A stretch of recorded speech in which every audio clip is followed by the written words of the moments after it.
the Defense Press Corps. Good afternoon. I would like to read an AFP statement regarding our comment on the UN Special Rapporteur or Dr. Beyani's press statement recently about the events and the misunderstanding that went at the East Mincom area during the last few days. And I'd like to read the statement to clarify everything and to extend a hand to Dr. Beyani for his efforts. So the Armed Forces of the Philippines is constitutionally mandated to protect the people and the state and to secure the sovereignty of the state and the integrity of the national territory. It is in fulfillment of this mandate that the Armed Forces of the Philippines work with other agencies of government to address the needs and concerns of the indigenous peoples currently quartered within the United Church of Christ in the Philippines Haran compound in Davao City. The AFP only has the welfare and the best interests of the indigenous people communities at heart. And in this we find common ground with the UN Special Rapporteur on Human Rights of Internally Displaced Persons, Dr. Chaloka Beyani.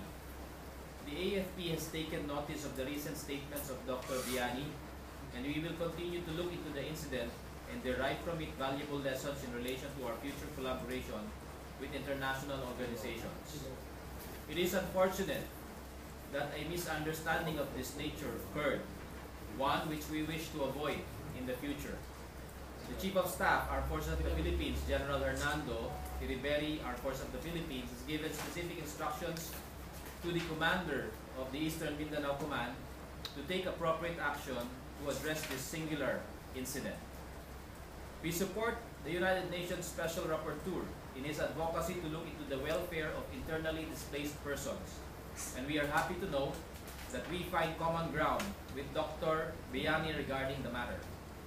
We enjoin everyone to look past this incident and work together with us and the government to resolve the situation and return the indigenous peoples back to their homes.